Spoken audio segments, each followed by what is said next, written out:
For Christmas, I was given a Triton Oscillating Spindle sander, so I put together this short video showing what's in the box, how you assemble it, and some usage and first impressions.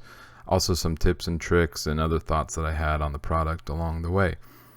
Hope you enjoy it. Thanks for watching another CCS and Sons video. Give us a thumbs up and consider subscribing if you're interested in seeing more.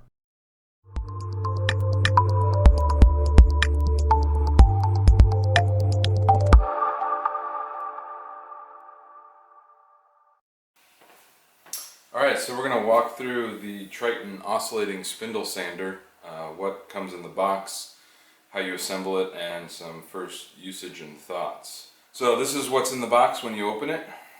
It comes with 6 different size sanding spindles, ranging in size from 1/2 inch at the smallest all the way up to 3 inch at the largest. And they're all 80 grit. I'm going to look online. I'm sure that you can order some higher grit spindles.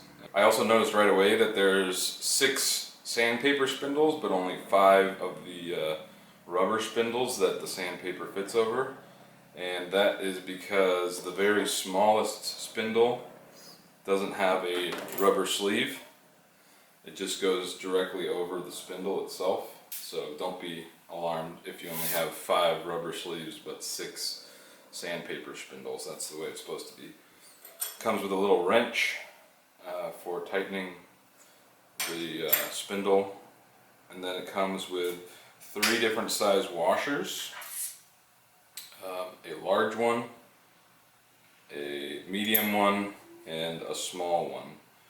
And in the user's manual it tells you which size washer to use for which size spindle, the largest being for the largest spindle.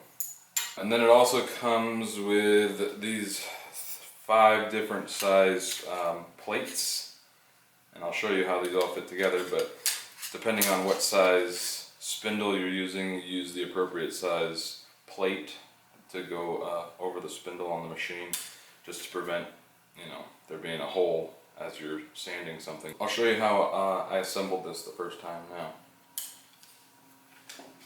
Okay, so when you open up this spindle sander out of the box, it comes just like this. There's nothing attached to the spindle, it's just sitting there. The first thing you need to do is put on this plate, and you put it on with these grooves facing up. I think that must be for some additional friction on the rubber spindle. So you drop that in all the way to the bottom. You take the rubber spindle that you want to use. You can put the sandpaper on before or after it's on the shaft, it doesn't really matter. It should slide over very easily without any trouble. Slide that over the shaft, set it down. And then, as I mentioned, there's different size washers, the largest washer being for the largest spindle. So if you put that on first, I actually had a little bit of trouble getting this tight with just the one washer, so I ended the first time I did this successfully, I used all 3 washers because the principle behind this is, with the washer on, you tighten down the nut and it expands the rubber spindle out to a point where the sandpaper sleeve has enough resistance that it doesn't move. So I had trouble getting this with just the one washer. We'll try it again here and see if I can get it to work. But I don't see a problem or any reason you couldn't just use all 3 washers like I did successfully. You put that on and use the wrench supplied with it to tighten it. And that time it looks like it worked fine. So again, largest washer for the largest spindle. And there is plates I mentioned for all the different sizes. So this is the smallest plate, it's for the 3 inch spindle. You drop that down in there and it makes it so that there's no large gaps or holes where your material can slide in there and get caught up and jam the machine. So now let's turn it on and show you how it performs. Okay, so once you have the spindle tightened down, your sandpaper is firmly on the spindle and it's not going to come loose. you're pretty much ready to fire it up. It comes with a little safety clip on the switch, which you can remove if you have kids or somebody you don't want using your spindle sander. You can take this and hide it somewhere, and then the switch doesn't work. Put it back in and you're in business.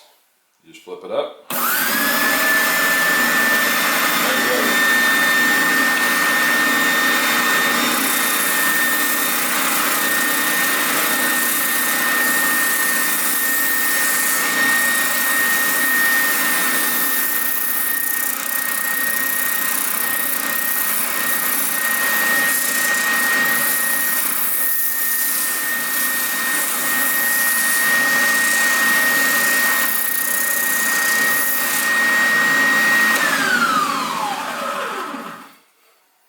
So as I mentioned, this is 80 grit, so unless you get some finer spindles, it's going to take a lot of material off, but that may be what you want right away.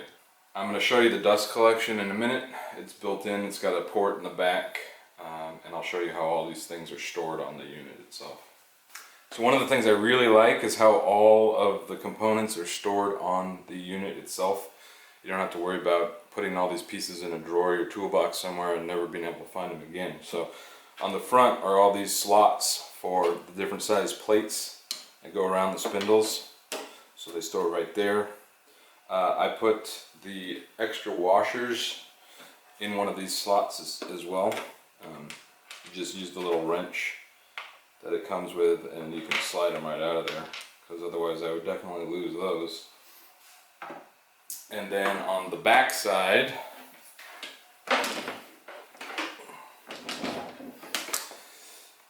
it has storage spots for the rubber spindles and the sandpapers, and a notch in here for the supplied wrench, which is handy.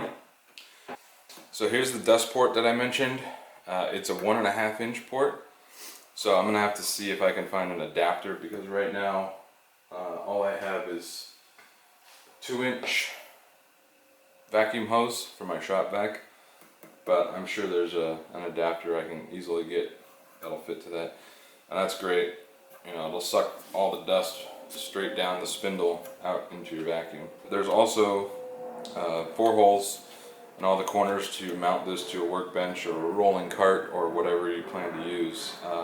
I would recommend that. It's got some weight to it because the top is cast iron, but it's always a good idea to secure these kind of things before you use them a lot. So overall, I'm very impressed.